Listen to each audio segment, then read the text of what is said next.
guys. This is going to be my top 10 favorite movies of 2017. Now, 2017 had some really good movies, and it had some really bad movies. And keep in mind, I didn't see every movie in 2017. I'm not Jeremy Jahns. Having said that, though, there were just some movies I absolutely loved this year, and there were some I didn't hate. But I did see a lot more good movies than I did bad movies, because I was very close to doing a top 10 worst movies of 2017. And trust me, there are probably worse, but I didn't see them all. Having said that, though, I didn't see, like I said, I didn't see every 10, I didn't, bleh, tongue-tied. I didn't see every movie of 2017. Also, this is just my personal opinion. If you think a movie should be higher or lower on this list, that's totally fine. No ill will against you. This is just my personal list. So if you think that, that's totally fine. If you think a movie should be higher or lower, it's totally fine. Although I'm pretty sure some of you guys can probably gauge what's going to be higher on the list at this point, if you guys know me. But having said that, though, you guys can also probably guess what movies might be on here already. But anyway, so let's kick things off with our list. This is going to be part 1, and then stay tuned for part 2 later. Anyway, so at number 10, we have Kong Skull Island. Oh, God, was this a good movie. This I really loved.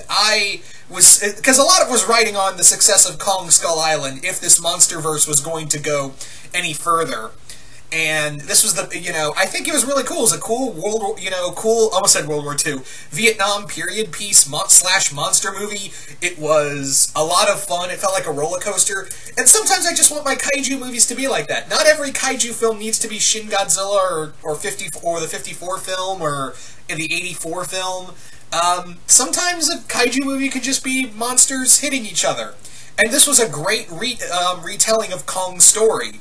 And I think it's really cool, and I cannot wait to see what they do with him in Godzilla vs. King Kong. It's gonna be balls to the wall insane.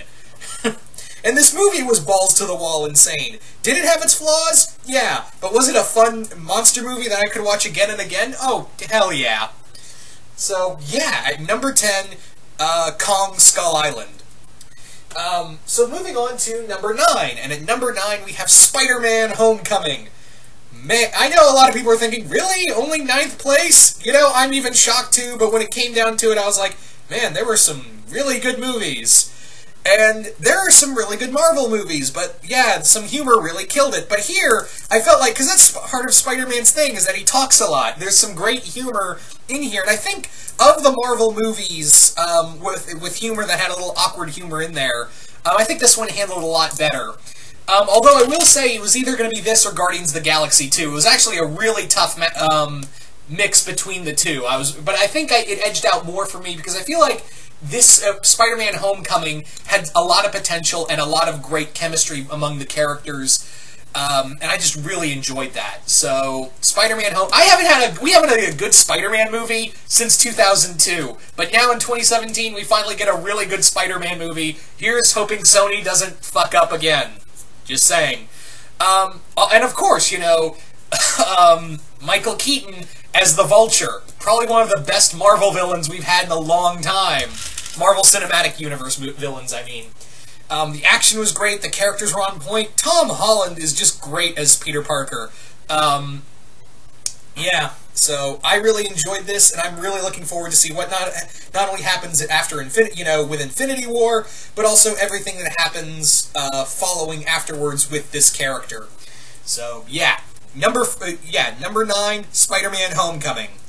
At number 8, we have Blade of the Immortal. Blade of the Immortal is an interesting film. It's based off of an anime manga series that I have never watched before. I had never watched read the manga or watched the anime, but I want to go back and do that now because this was balls to the wall insane. It was great. There's some great dialogue in here. There's a lot of gray area in here, and there's some great cinematography and action. It's uber bloody, and just some really great moments in here, just character-wise, for the two. If anything, the best way to look at this movie, if you've never heard of it, Blade of the Immortal is kind of like, I guess you could say, a samurai version of True Grit with supernatural elements in it. That's the best way to look at it, is True Grit if it has supernatural element to it. That's how I look at it, at least. It's just such a good film, and this was one of the later movies I saw because it was a DirecTV exclusive, and I was like, hey, this looks pretty cool.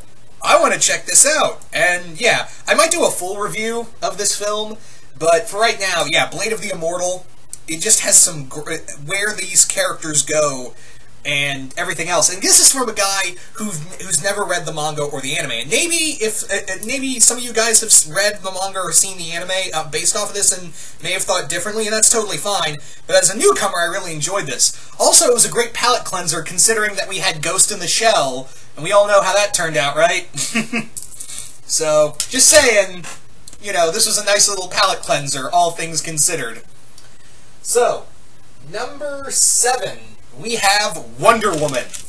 Man, there was a lot riding on Wonder Woman, wasn't there? I mean, Justice League kind of dropped the ball after everything that happened, but Wonder Woman was a standout film. Just Gal Gadot as Diana is spectacular, and the fact that this is a cool little period piece, and where these, you know, how these characters react. I will admit that the third act is a little superhero-y, but when I thought about it more, it's like, the whole point is that maybe it's just men in general that are, maybe it's men, you know, human beings in general that are self-destructive, and the whole thing of Ares is that, you know, maybe it's not just his influence, but also us as a species. So I thought about it more as like, yeah, it's still a little flashy, but when you really think about it, that's, you know, that's kind of the point, is that, it's kind of Ares working through everyone.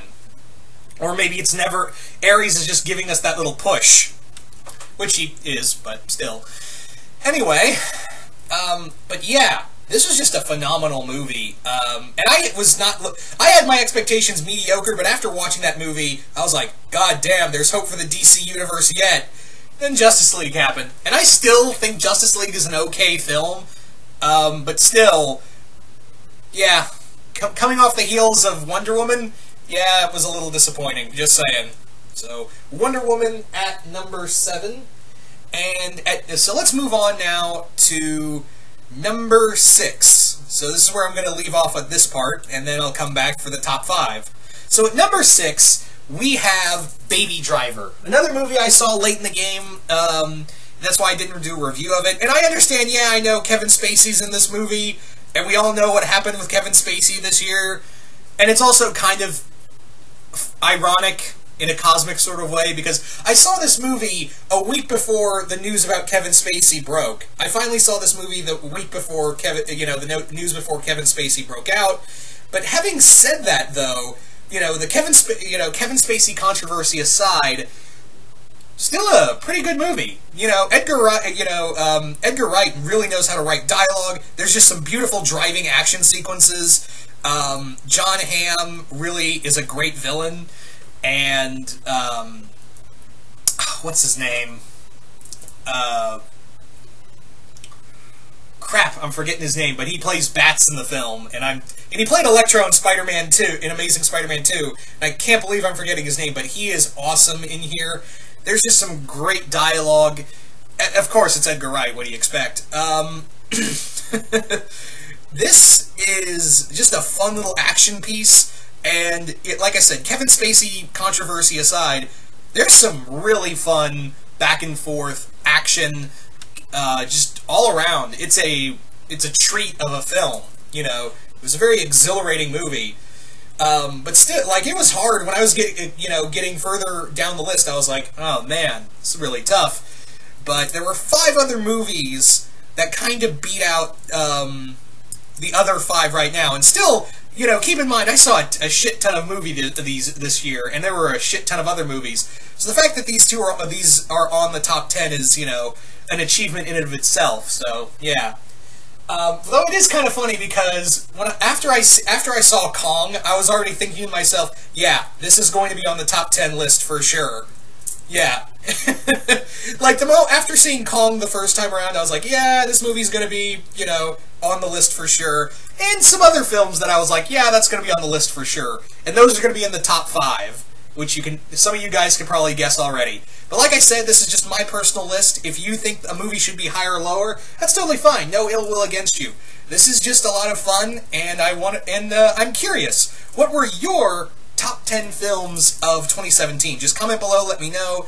And yeah, once again, hope you all enjoyed this, and I will see you guys later.